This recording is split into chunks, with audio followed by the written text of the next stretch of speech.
kepada Kiai Ahmad Bahauddin Nur Salim. Saya mau bertanya mengenai tadi yang disampaikan bahwa setiap umumul Quran pasti ada mukhasisnya.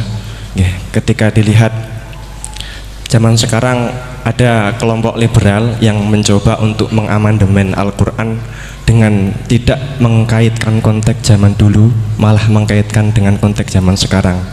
Ambil contoh dalam permasalahan ibadah haji, mereka ingin merubah haji wukufnya nggak cuma di bulan Dzulhijjah tetapi di bulan Syawal pun juga boleh. Nah, dari sudut pandang panjenengan gimana masalah apakah memang bisa keuniversalan Al-Quran itu pada zaman sekarang dibuat sesuai konteks sekarang? Itu saja. Sampun? Nggih. Nggih. Penanya kedua, monggo.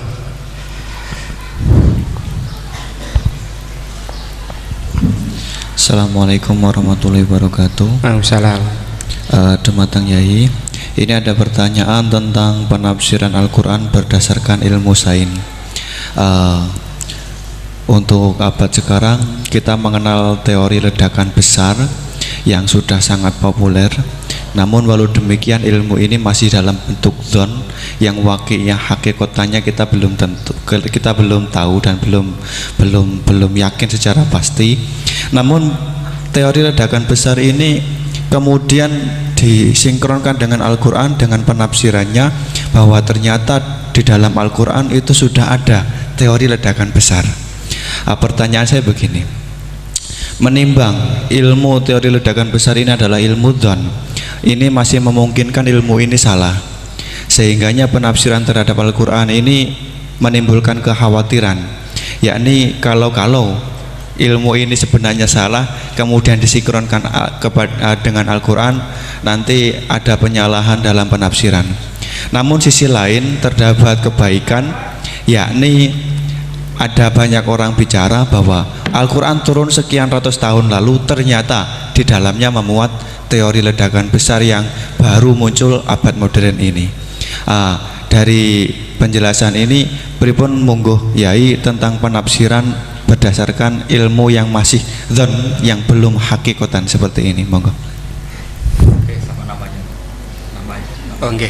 Sing pertama Pak Ulil, yang kedua Pak Anwar. Itu sudah sama-sama keren Pak ya. Nggih. Pak siswa. Pak Ulil apa Ulin? Ulil. Pak Ulil. Ulil apa? Ulil Absor. Ya, sudah Ulil Absor sudah bener ya. Itu namanya sudah bener. Nggih. Yang kedua Anwar ya? Kedua Pak Anwar. Enggak, sudah gitu dulu. Cekap dua dulu. Sing pertama mungkin nek jenengan niki pertanyaan yang pertama, apakah keumuman Al-Quran bisa ditaksis sesuai konteks sekarang, konteks sekarang kekinian niki. Niku pertanyaan yang pertama. Pertanyaan yang kedua, kejadian sains yang sesuai dengan sains, ilmu sains niku apa bisa juga dibenarkan ditafsirkan ke Al-Quran, mengingat ilmuwan-ilmuwan sains sekarang mengatakan bahwa Al-Quran itu banyak yang sesuai dengan sains akhir-akhir ini. Nah, seperti ledakan besar niku kalau diarahkan ke Al-Quran, apa memang sains itu sebenar-benarnya persis dengan Al-Quran atau masih ada kemungkinan nggak sama? Hafal Quran bukan? Buatan apa belum? Tapi hafal juz 30. Nggak betul. Enggak. Ya, ini rileks saja ya. Memang saya ulang lagi, memang syaratnya itu hafal Quran tadi. Enggak, karena begini, saya berkali-kali berdebat sama orang-orang liberal ya. Sekarang saya tanya, mereka kan senang sekali ya mengutip ayat la ikraha fiddin, bahwa dalam agama itu tidak perlu pemaksaan. Sebetulnya ayat itu jelas ada terusannya, qad tabayyana rusydu minal ghayy. Yang benar tentu begitu jelas, terpisah betul begitu jelas, yang benar ya benar, yang salah ya salah. Sehingga kita tidak perlu memaksa orang, misalnya 2 ditambah 2 itu 4, terus kamu paksa. Kalau nggak mengatakan 4 tak penjara, itu tidak perlu.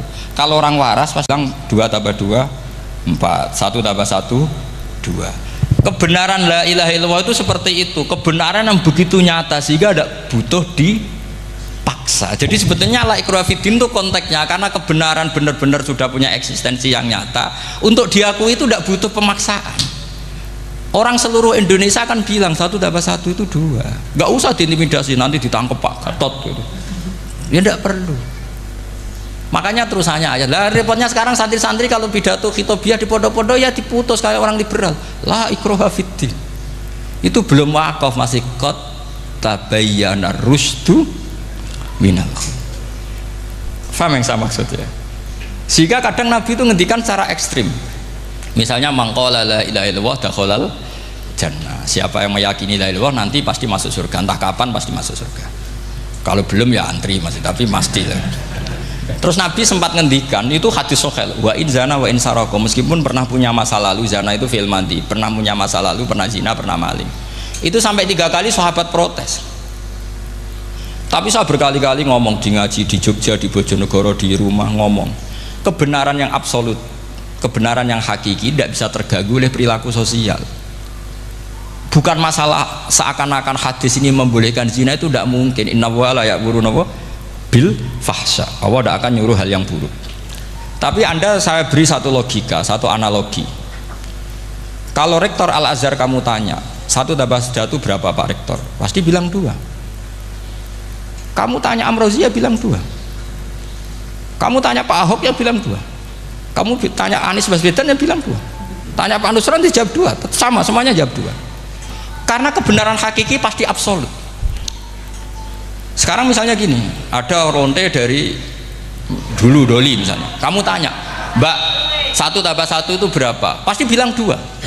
Jangan kamu mentang-mentang imam masjid, saya tak jawab 3, saya kan imam masjid, masa sama dengan lonte? Tidak bisa, kebenaran absolut itu pasti sama.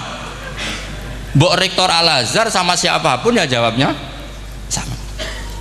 Paham yang saya maksud?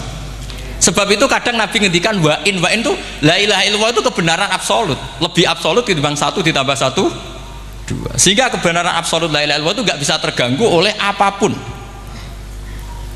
Paham ya maksud? Nah itu maksud qad tabayyana rusdu minal ghayy. Kita tanya rival politik,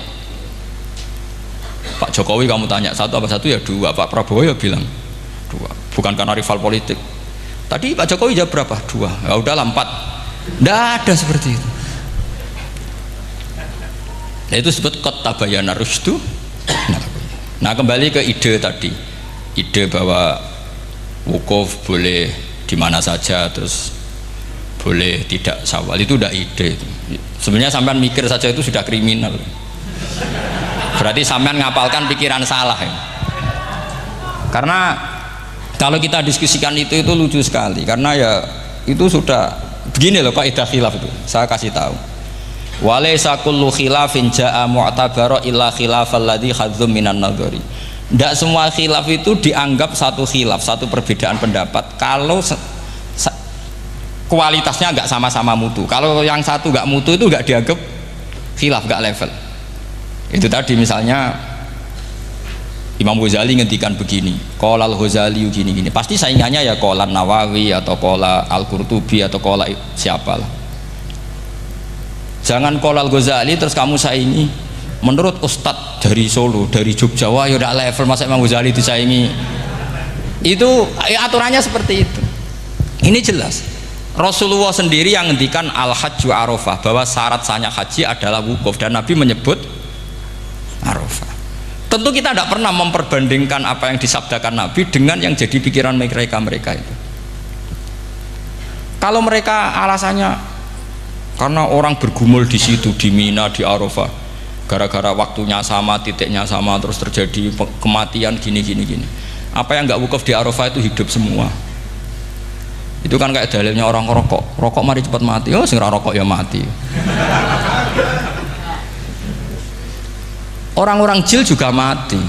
Orang-orang liberal yang pikirannya katanya ingin menyelamatkan kehidupan juga pada akhirnya mereka mati. Mendingan mati di Arafah, keren di tanah suci. Bahwa tidak usah begitu. Sebetulnya begini loh, mereka itu menjadi salah karena nggak mau ngaji fikih secara serius. Saya itu menyesal sekali ya, kenapa sih orang wukuf itu kok dungani suwi barbar itu memang sakiliane. Boy dongo aku yakin pangeran apian sedilu itu tetap dituruti gitu aja, gak usah lama-lama. Ya kata hikam kan gitu. Ngelingno pangeran udah suwi-suwi, sing perlu dielingno sing iso lali. Pangeran iso lali kok amen mbok elingno wae kan gitu cara madzhab hikam. Makanya kata madzhab hikam kan gitu, wa inna ma yunabbahu man yajuzu alaihil ikhfal, yang boleh diingatkan yang mungkin lupa. Tapi kalau masih ingat ya sudah tidak usah diingatkan lagi. Doa itu sekali saja. Saya ini termasuk korban kitab hikam. Loh, saya itu berkali-kali ke Mekah. Itu saya kalau dongo itu pertama di Multazam berdoa. Itu saya sebagai santri, ya pas di Multazam ingin berdoa lagi. Tapi mesti spontan itu ingat hikam. Yang boleh diingatkan yang mungkin lupa. Akhirnya bilang ya sudah tadi Gusti, ya gitu dong. Di putaran ketiga bilang tadi loh Gusti, ya gitu terus. Karena memang saya malu mengingatkan zat yang nggak mungkin lupa. Tapi sampean jangan ikut saya, ini kriminal. Ini termasuk sisi-sisi kriminal ilmu saya. Tapi ilmunya ada, sampean cari di hikam, wa inna ma yunabbahu man yajuzu alihil ikhfal, yang boleh diingatkan yang berpotensi lupa.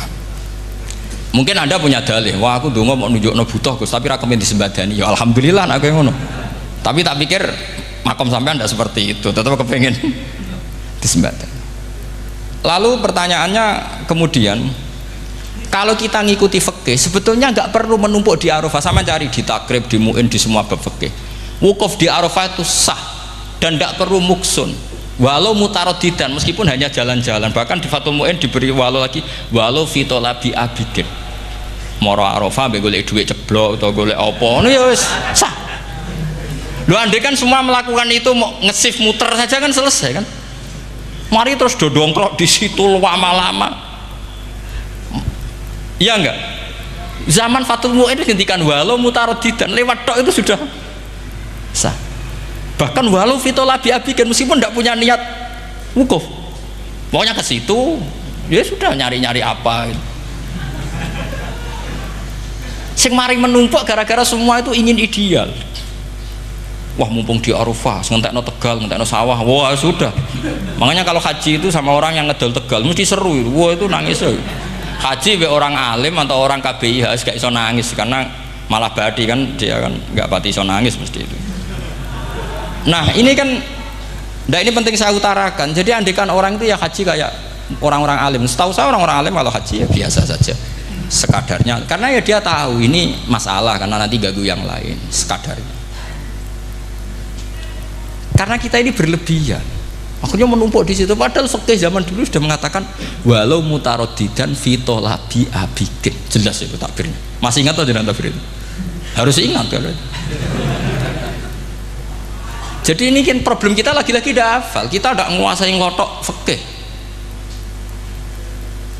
Saya dulu sinau Fathul Mu'in, makanya Gus Zofur itu cerita, kita ini hidup, Gus Zofur sering cerita ke saya, kita ini hidup berkah Gus. Zaman saya jenengan itu rata-rata teman-teman Fathul Mu'in itu setengah hafal i'anah.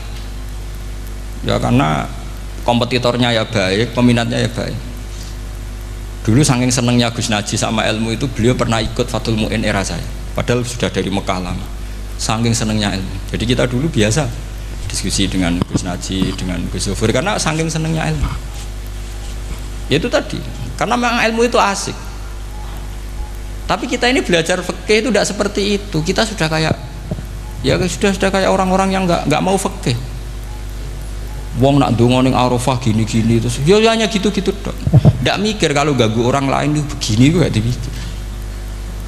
Itu satu. Jadi menurut saya sampai jangan pernah terlintas bahwa pendapat jil atau apa saja itu pendapat. Walaysa kullu khilafin ja'a mu'tabaro illa khilafal ladzi haddu minan nadhari. Tidak semua khilaf itu kita hitung khilaf kecuali yang kualitasnya sama. Kecuali begini kualitasnya agak sama. Misalnya sholat jenazah. Sholat jenazah itu trennya kan mayit di depan, terus imamnya itu di belakang. Nah itu boleh, ada ulama mengatakan nggak apa-apa. Sholat jenazahnya di depan, mayit imamnya di jenazahnya di belakang, imamnya di depan. Meskipun itu tidak lazim, tapi masih masuk akal. Itu tadi fa'innal janazah laisat bimanzilatil imam. Piye jenazah ora imam wajib kok ngarep. Alasannya apa? Loh itu udah orang liberal, itu kitab Mahalil. Kaul awal jenazah harus di depan, kaul sani tidak harus. PP jenazah itu tidak imam. Coba alasannya di depan apa? Dia ada tidak imam. Kalau seperti itu masih khilaf karena sama-sama ulama. Dan khilaf ini dipraktekkan, tapi jangan di sini tuh ya, ini jadi fitnah. Saman tak cerita nih, saman kalau haji itu tiap ba'dal maktubah ada sholat jenazah enggak? Enggak, saman jawab saja. Yang pernah haji, tiap maktubah kan ada sholat jenazah. Itu jenazahnya di depan apa di kamar mayat? Itu bukan goib loh, orangnya masih belum dikubur. Enggak, saman jawab saja. Di kamar mayat, enggak semuanya dibawa ke depan. Artinya ada konteks tertentu, mungkin kaul itu yono gunane dalam konteks Mekah karena orangnya banyak, sibuk, ora kober gawa napa? Jenazah. Tapi dalam konteks Indonesia ya suul adab. Wong keren pisan kok ngarepe kok ora oleh gitu. Jadi ya kalau kiai kan biasa kok ngarep keren. Misalnya jenazah wong awam kesempatan sak ngarepe kiai yo pas mati kowe kok ora oleh gitu. Jadi cara kula itu kan. Lah iya misalnya ana wong awam goblok mati. Jenazah dak kok nguri. Dadi yo apa dadi ngarepe kiai pisan kok ora oleh gitu loh. Jadi menurut saya itu. Tapi kalau kamu mengatakan ini fardhu ain, kalau enggak di depan enggak salah, alasan Anda apa? Ini itu udah imam. Yang wajib di depan kita ini kalau imam. Lah seperti itu khilaf. Ini cerita khilaf. Mutu, alasannya sama-sama mutu. Qailnya yang punya pendapat ya sama-sama mutu karena diceritakan kita Mahalli. Dan dipraktekkan di Arab Saudi, yaitu banyak jenazah di kamar mayat, tetap sholat apa? Jenazah. Gaib. Itu pernah saya praktekkan. Tapi sekali itu saja, mungkin tidak terulang. Pas kemarin Mbak Nafe Hajin. Mbak Nafe itu dekat jenazah itu tidak mungkin, banyak sekali. Gak sholat itu bengi-bengi tak ini nganti jam loro. Dan saya akrab sama beliau, sering guyon sama saya. Sebelum meninggal tuh berkali-kali ya masih keluarga sama saya, jadi sering guyon. Dulu sering guyon sama saya. Ya aku sebenarnya tenanan ini ya, sering ngandani saya gitu. Saya nggak ngira kalau mau wafat. Akhirnya saya itu ke masjid sama anak saya namanya Hasan. Aku nyelati Banafe. Pak kok nggak di depannya? Ya sudah ini darurat. Karena nggak mungkin mendekat beliau. Jadi ya itu tadi buktinya sholat gaib juga. Misalnya orang Kediri boleh nggak nyolati orang yang mati di NTT yang lebih timur, boleh nggak? Boleh, padahal mayatnya di belakang karena memang nggak imam. Lah kalau seperti itu khilaf, ini cerita kalau seperti itu khilaf meskipun agak-agak kontroversi tapi kualitasnya masih waras lah, masih bagus. Sampai kalau nggak percaya cari di Mahalli di bab jenazah. Kalau Mahalinya ada di Qalyubi, tapi jelas saya yakin itu ada. Saya tidak donan yakin jangan. Kalau nu mulang, ya mulang terus tidak punya masalah ingatan. Jadi ingat betul kalau takbir itu ada. Gitu. Jadi saya ingat betul kalau takbir itu ada. Nah terus pertanyaan kedua dari Kang Anwar tadi itu memang problem ya. Tapi itu bisa diatasi lewat seni menulis. Biasanya kalau seorang penulis, apalagi di Indonesia itu kan gampang sekali. Kalau kata itu bisa bias atau majas kan bisa dikasih tanda kutip, dikasih tanda apa? Kutip. Itu memang nyata ya. Saya pernah berdebat berkali-kali. Saya kan satu tim ya dengan Pak Zaini, dia seorang profesor, juga pernah tanya Gus Wafi, putrane Mbah Mun saat di Syria. Zaman itu saya Ramdan Al-Buti masih hidup. Saya itu punya komunitas dokter. Ini cerita nyata ya. Yang dia tanya gini, Pak Bahak, kita ini ahli embriologi dan tidak pernah ada ceritanya ada segumpal darah dalam proses embriologi. Yang ada itu sekian zigot yang berhasil nempel di dinding rahim itu nanti yang jadi janin. Jadi kalau kita ngaji ada segumpal darah itu menjadi aneh bagi kita karena proses itu tidak ada. Ya saya jawab ya enteng saja.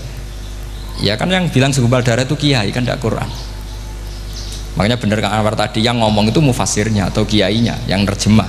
Kalau Quran hanya bilang min alakin. Iqra bismi rabbikal ladzi khalaq khalaqal insana min alaq. Alaq itu kan dari kata alaqa ya'liku alaqon, sesuatu yang nempel itu namanya alaqah. Makanya di Alfiyah ada wa ulqatun hasilatun, ulqah itu sesuatu yang terkait atau yang menempel. Sehingga ya pokoknya kalau alaq itu artinya tidak harus segumpal darah, bisa sesuatu yang menempel. Sama cari di kamus, dicari sama dia kamus. Alika ya'liku menempel. Oh, ya oke Bapak, enggak masalah. Nah, lalu kalau kita memaksakan itu bukti ilmiahnya Quran, ya resiko juga nanti ada penelitian yang berbeda. Makanya kita bisa memanfaatkan tanda kutip kalau lafadz itu majas atau kata itu majas, kalimat itu majas. Atau kita menganalisis secara balaghah min jinsi dzalikat dam. Misalnya begini, saya kalau sedang benci Anda, saya akan bilang kamu itu membawa WC. Wong tak melete gawa WC ngalor ngidul, karena di perut kita memang ada kotoran. Berarti kita ini WC yang melaku ngalor ngidul. Oke, itu saat kita benci manusia. Coba sampean lihat di kitab tasawuf. Faqih fatatakabbar wa anta kanafun minal aknam, itu kan disebut kamu kok sombong, kowe iku WC melaku. Tapi nanti kalau kamu ngaji di alam rohani, kamu disebut laqad khalaqnal insana fi ahsani taqwim. Artinya bisa saja alakin ini benar-benar maknanya segumpal darah, tapi dalam konteks manusia jenis kamu adalah jenis segumpal darah, bukan dalam proses embriologi mengalami segumpal darah. Kita masih bisa berkelit, asal kamu ilmunya banyak, hafalaman banyak, tetap bisa berkelit. Problemnya kadang kita tidak punya ilmu. Loh ya, ini kisah nyata ya. Jadi kemarin entah tanggal berapa saya lupa, itu kan Kemenak datang ke Yai, ke Mbah Mun, ke Gus Zofur.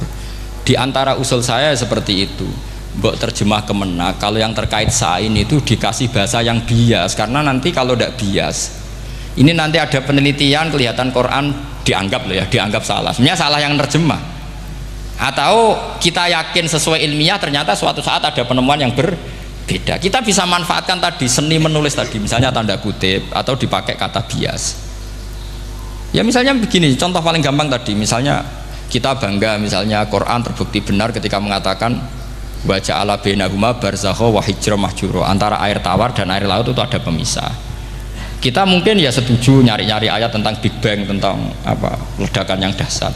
Tapi apapun itu teori itu bisa iya bisa tidak. Nah itu kita bisa manfaatkan tanda kutip. Atau seni pakai lughat. Saya beri contoh seni lughat begini. Keyakinan santri yang di sini, yang di kewagian sini, makhluk itu yang terkenal kan 3, manusia, jin, terus setan. Sudah kan 3 itu. Keyakinan sampean manusia dengan jin sama apa enggak? Beda kan, katanya beda. Terus jin dengan setan itu beda apa sama? Enggak, sampean jawab. Beda, rata-rata santri fikih bilang beda, karena jin itu bisa mukallaf, bisa sholat, bisa enggak.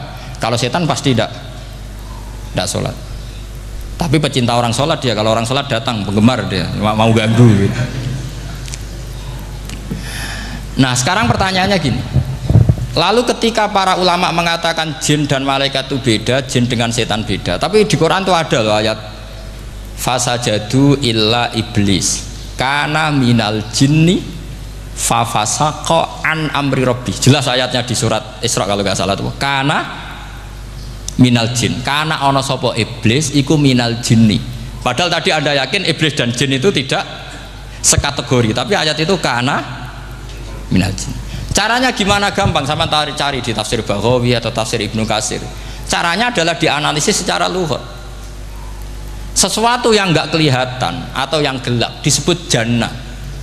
Misalnya malam, kata Quran apa? Falamma janna alaihi lailu ra'a kaukaba. Karena malam itu gelap disebut jannah. Orang yang gila karena masturul akli disebut majnun. Karena madatul kalimah sama-sama jinnun. Madatul kalimah kan sama kan? Jim nun musyaddad berarti jim nun. Saya ulang lagi ya. Kalau malam disebut falam majana alaihi lailu. Kalau orang masturul akli disebut majnun. Orang dalam kandungan disebut janin. Kullu dzalika yusamma bidzalik li'annahu mastur. Semua dinamakan itu karena mastur, tidak kelihatan. Nah, sekarang sampai tak tanya, iblis itu kelihatan apa enggak? Enggak. Berarti kalau kana ana sapa iblis minal jinni setengah barang sing ora ketok. Kecumanane minal jinni kelompok jin. Nanti kamu masalah dengan kiai Anda meyakini, "Lho jin kok iblis?" Beda. Jin niku iso ngaji. Ya gampang saja, kalau jin yang sakolen ya jin yang bisa Islam bisa kafir. Tapi kalau kata jin yang dalam ilah iblis, karena minal jinni minal masturin, paham yang saya maksud? Tetap bisa ada solusinya. Makanya ngaji itu jangan hanya Ibnu Katsir. Ibnu Katsir itu beliau hanya menjawab lewat riwayat. Beliau jarang bermain di lafadz. Tapi kalau sampean ngaji kayak tafsir Baghawi, kayak tafsir apa itu, subhanallah, ya Baghawi terus Bedawi, itu nganalisnya sering pakai lafadz dan itu menjadi mudah. Misalnya lagi begini, sholat kita ini ya sholat yang muftatahatun bitakbir, muftatamatun bitaslim. Tapi kita secara lughat jelas as-sholat lughatan ad-du'a. Dan ada lafadz di Quran yang nggak mungkin kita maknani sholat itu dengan makna sholat yang mustalah alaihim tal fuqaha, yaitu di ayat khud min amwalihim shadaqatan tutahhiruhum wa tuzakkihim biha wa sholli alaihim inna sholataka sakanul lahum. Muhammad, kalau ada orang zakat ke kamu, sholli alaihim, kamu harus mensolati mereka. Wong cek urip kok di solati, pasti maknane sholli ai utulahum, kamu akan. Terus inna sholataka sakanul lahum ai du'auka sakanul lahum, doa kamu membuat mereka tenang. Faham sih kalau maksud? Lagi-lagi kita, kalau anda janggal secara ilmiah, ya sama seperti misalnya katanya bumi menurut Quran itu diciptakan dalam masa 6 hari, padahal menurut teori Big Bang sekian juta tahun. Lo yaumin itu maknanya tidak harus 24 jam. Kullahinin bisa disebut kullah yaumin. Buktinya ayat yas'aluhu man fis samawati wal ard kulla yaumin huwa fi sya'an. Apa Allah memutus sesuatu nunggu 24 jam? Kullahinin wa kulla waqtin huwa fi sya'an. Makanya di terjemahan UII termasuk saya usul fi sitati ayam itu dalam 6 masa. Karena kalau orang bilang hari, asumsinya itu 24 jam kali 6. Itu masih bisa, masih meskipun mungkin seperti itu, tapi ya mungkin tidak. Tapi kita masih bisa bermain kata gini, ku dinetralisir. Yaum maknanya khin. Napa maknanya napa? Khin. Kayak di apa? Yas'aluhu man fis samawati wal ardi kulla yaumin huwa fisa. Kayak di ayat lagi, limanil mulkul yaum. Allah tanya itu ketika di akhirat apa di dunia? Tidak, sama jawab. Di akhirat. Ketika nanti di akhirat Allah tanya, liman iku kedue sopo al mulku te kerajaan al yauma. Limanil mulkul yaum lillahil wahidil fa inna fil akhirah laisa hunaka yaumun wala hunaka sa'a wala hunaka misalnya arbaun wa isyruna sa'. Di akhirat tidak ada 24 jam. Istilahnya Allah ya limanil mulkul yaum. Paham sih kalau maksud? Jadi lagi-lagi syaratnya hafal tadi. Nah, jadi artinya lafadz yaum dipakai di Quran berapa kali? Konteksnya apa saja? Ya saya kira demikian. Mungkin kita anggap cekap ya, karena tadi apa, ini Jumatan terus tak pikir tanya itu ya saya yang tanya itu, karena itu tadi ya nggak apa-apa kalau masih ada yang tanya, tapi saya pikir ya itu tadilah yang saya utarakan, saya kira cukup. Kalau ingin alim memang syaratnya harus hafal banyak, terus ya kalau ndak ya itu tadi harus orang sudah ndak ada semua, terus tinggal kita yang hidup itu pasti kita alim sendiri itu. Ya pilihannya hanya itu. Tapi kalau ingin kompetisi masih gampang lah. Di Kediri banyak orang alim, di Rembang banyak, kan bisa. Cara Imam Bukhari al-luqi wal mu'asyarah, bisa sering ketemu lewat ngaji kilatan atau ngaji. Karena kiai banyak. Ada yang kiai fanatik khatam, kilatan. Di sarang ya banyak, kados Gus itu ngaji butuh khatam. Khatam itu barokah, kan pernah mendengar sekian. Ada kiai yang senengannya yang penting faham. Ada kiai yang kebetulan nasibnya baik, ya faham ya khatam. Itu ada santri macam-macam, sementing khatam, ono sing penting faham, ono sing penting ya penting untuk barokah. Terus repot aja, repot es. Tapi yang penting itu saya mohon lah, kalau orang lain tahu Quran lewat terjemah, kita kalau bisa jangan lah. Kita ini ngaji Jalalain, ngaji tafsir Sawi, ngaji macam-macam.